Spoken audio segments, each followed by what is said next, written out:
Uric acid കൂടുതലുണ്ടോ? ഹൃദയാഘാതത്തിന് സാധ്യത. രക്തത്തിൽ uric ആസിഡിന്റെ അളവ് കൂടുന്നത് ഒരു സാധാരണ രോഗമായി മാറിയിരിക്കുകയാണ്.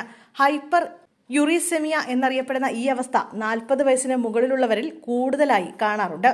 തുടക്ക സമയത്ത് പ്രത്യേകിച്ച് രോഗലക്ഷണങ്ങൾ ഒന്നും കാണിക്കാതെയാണ് ഹൈപ്പർ യുറീസെമിയ വരുന്നത്. എന്നാൽ ഇത് ചികിത്സിക്കാതിരുന്നാൽ ഹൃദയാഘാതത്തിനും വൃക്കരോഗങ്ങൾക്കും വരെ കാരണമാകുമെന്നാണ് പഠനങ്ങൾ പറയുന്നത്.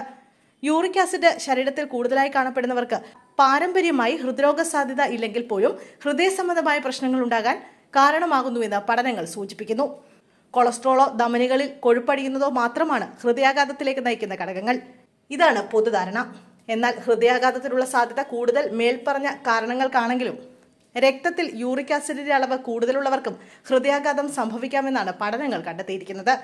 രക്തത്തിലെ യൂറിക് ആസിഡിന്റെ അളവ് കൂടുന്നത് രക്തക്കുഴലുകൾ കട്ടിയാവുന്നതോ ചുരുങ്ങുന്നതോ ആയ മൈക്രോവസ്കുലാർ എന്ന അവസ്ഥയിലേക്ക് നയിക്കപ്പെടുന്നു. ഈ ബുദ്ധിമുട്ടുകൾ പലപ്പോഴും സ്കാനിംഗ് പോലുള്ള ടെസ്റ്റുകളിലൂടെ മനസ്സിലാക്കാൻ സാധിക്കാറില്ല. എങ്കിലും ഹൃദയത്തിലേക്കുള്ള ഓക്സിജൻ സർക്കുലേഷനിൽ വ്യതിയാനങ്ങൾ ഉണ്ടാക്കാൻ ഇത് കാരണമാകും.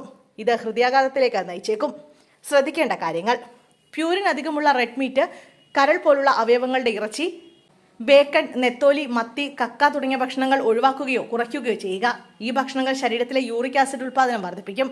ആഴ്ചയിൽ 1-2 തവണയിൽ കൂടുതൽ ഇത് കഴിക്കുന്നത് ഒഴിവാക്കുക. കൂടാതെ കഴിക്കുമ്പോൾ കുറഞ്ഞ അളവ് മാത്രമേ കഴിക്കുന്നുള്ളൂ എന്ന് ഉറപ്പുവരുത്തേണ്ടതുണ്ട്. ശരീരത്തിൽ നന്നായി ജലാംശം നിലനിർത്തുന്നത് യൂറിക് ആസിഡ് പുറന്തള്ളാൻ വൃക്കകളെ സഹായിക്കുന്നു. കുറഞ്ഞത് 8 ഗ്ലാസ്സെങ്കിലും വെള്ളം കുടിക്കുക.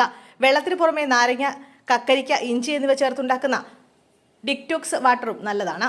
കൊഴുപ്പ് കുറഞ്ഞ പാലും തൈരും യൂറിക് ആസിഡിന്റെ അളവ് കുറയ്ക്കാൻ സഹായിക്കും. ഇവ ഭക്ഷണത്തിൽ ഉൾപ്പെടുത്തുന്നത് ഹൃദയാരോഗ്യത്തിന് മികച്ചതാണ്. യോഗട്ട്, പനീർ എന്നിവയും നല്ലതാണ്. അതുപോലെ തന്നെ കുറഞ്ഞ അളവിൽ മദ്യം കഴിക്കുന്നത് സുരക്ഷിതമല്ലെന്നാണ് ഡോക്ടർമാർ പറയുന്നത്. ബിയർ കുടിക്കുന്നതും യൂറിക് ആസിഡിന്റെ അളവ് വർദ്ധിപ്പിക്കും. മദ്യപാനം ഒഴിവാക്കുന്നത് യൂറിക് ആസിഡിന്റെ അളവ് കുറയ്ക്കാനും ഹൃദയത്തെ സംരക്ഷിക്കാനും സഹായിക്കും.